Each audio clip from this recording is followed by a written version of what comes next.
To the next lesson on the Tarot Masterclass. We have come quite a way on our journey, and hopefully you're enjoying it tremendously. If you're not enjoying it tremendously, let me know and I'll see how I can make it more interesting for you. Remember, this is your journey, and you'll only get out of it what you put into it. And with the cards, this is not about learning to read the cards for fortune telling, although that's a byproduct. It's about learning to explore your own story, your own journeys.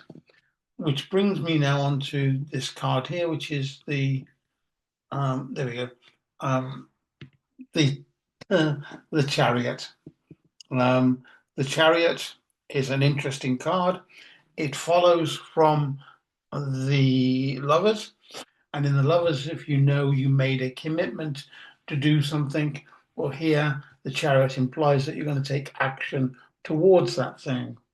Now, there are the two Chariot cards from the decks we're looking at, the Pamela Colman Smith on the left, and the Crowley Frida Harris deck on the right. And the very first thing you're going to notice is that neither of those chariots is going to move very far. The one on the left, the gentleman seems to be encased in concrete. He's not sitting on anything, he's encased in it. And those sphinxes don't look like they're going to move anywhere soon.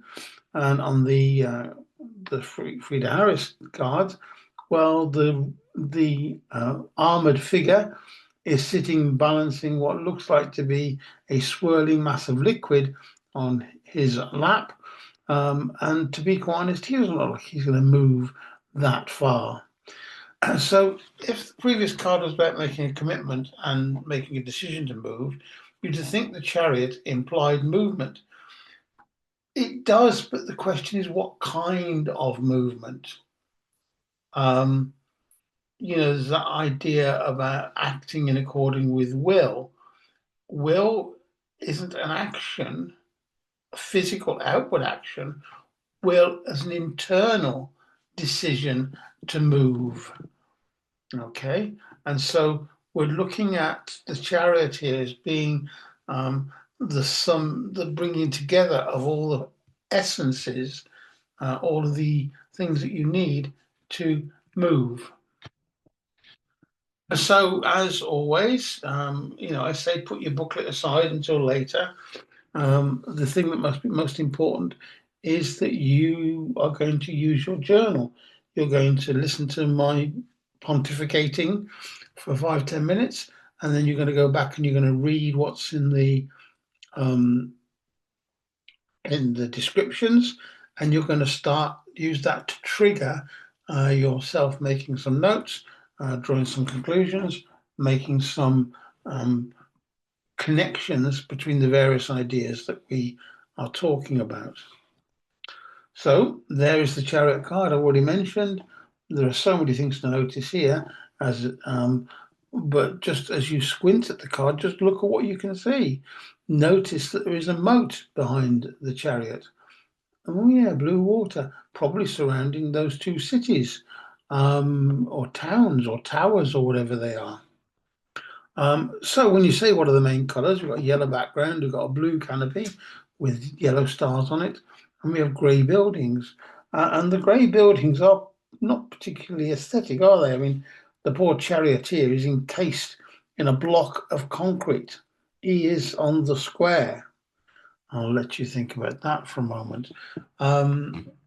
He is in the square.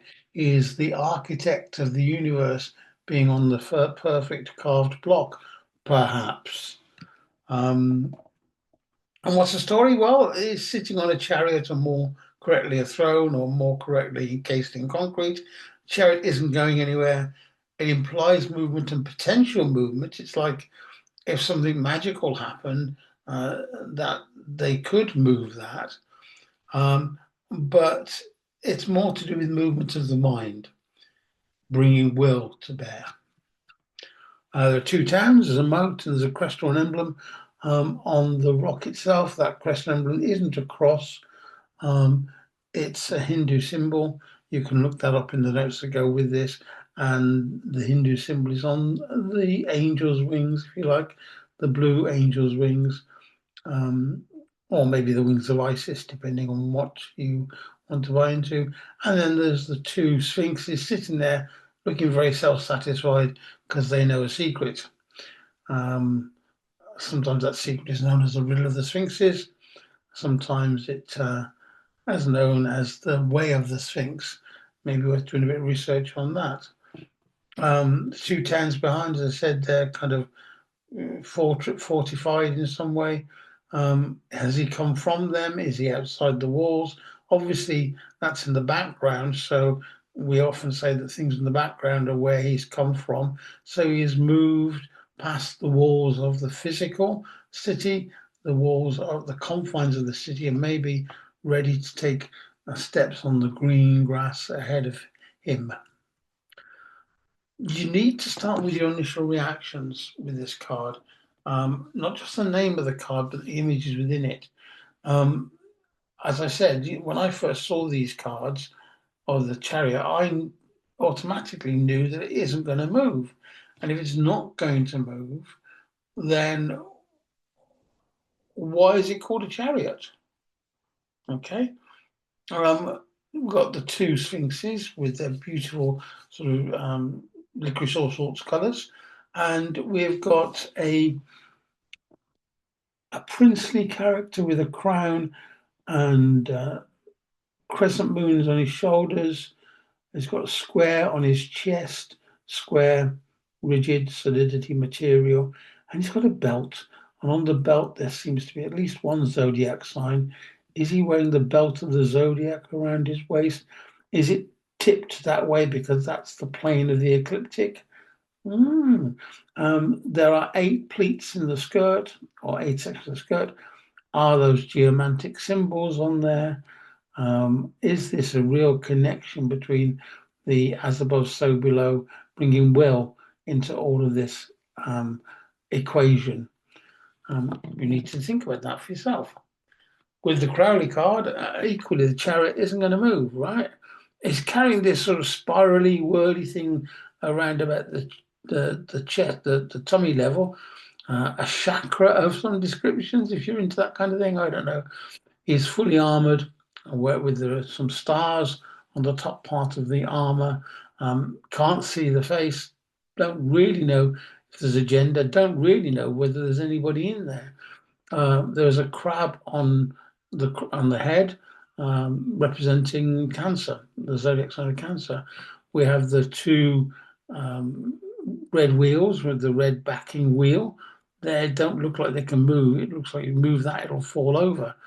Then there's the red canopy. Sorry, the blue canopy held by the red poles. A very flimsy structure, but also sturdy in the sense that it looks as if the steadfastness in the character. Um, I love the way that in the Crowley deck, and you've seen it a few times already, the blue sky often has that sort of concentric circular pattern as it fades into the distance into infinity, which I think is quite attractive. So again, what are the main colours of the card? Well, they're blues, reds, and golds. And again, a lot of the cards do um, have a similar colour patterning, just in different intensities. Obviously, we've got the greys and the dark greys of the sphinxes, the 4 sphinxes. Remember who they are? Come to that later.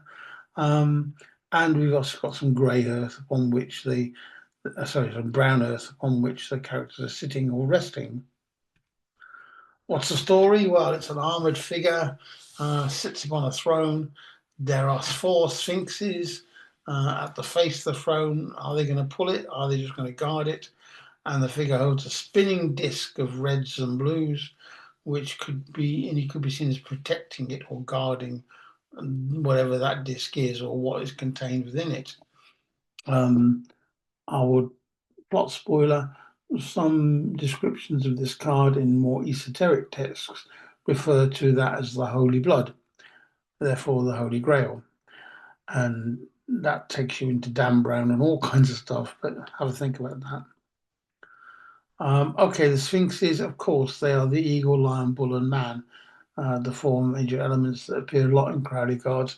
The blue canopy is the above, the sky, the void.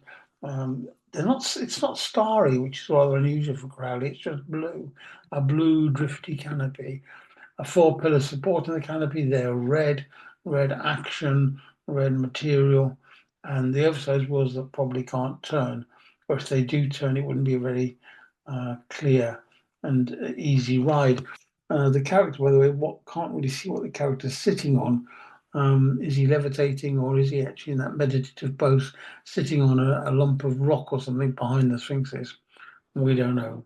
And should we care? So again, with all of this, it's about finding meaning. You have to look more directly at the symbols. What I found over the years is the people who want to use tarot for fortune telling never get deeply into the mythology of the cards. And because of that, I think they miss out quite a lot. They have to get into the mythology of the cards in order to get the deeper significance. And of course, if fortune telling is all you want to do, then actually maybe you don't need to put a lot of time into self development, which is what these cards are suggesting for you. So, as we've said, the cards are for self reflection, they're for divination, but the divination comes as a byproduct of understanding. I think they can be used as an initiatory tool, and they are indeed an encyclopedia of esoteric wisdom. We've mentioned the Holy Grail, we've mentioned the Riddle of the Sphinxes, we've mentioned stuff already just in this card that's going to take you on a bit of a journey, should you choose to take it. Next month, we're going to be looking at strength and adjustment. And the reason of two cards is that they are placed in these positions differently. So strength appears as the card that follows the Chariot in the Pamela Coleman Smith Arthur Waite deck, and adjustment is placed at card 8 in the Frida Harris Crowley deck. There are reasons for that, although I will plot spoil a little bit. If you've made a decision you want to act upon, well, it takes personal strength to overcome your demons to move forward. That's one explanation. And if you're going to act upon your will and you're going to move forward, then you need to adjust the way you're doing things in your life. So both cards make a kind of sense, but there are more profound reasons why they're swapped around in the two traditions, if you like. But more about that next time, and have a good month.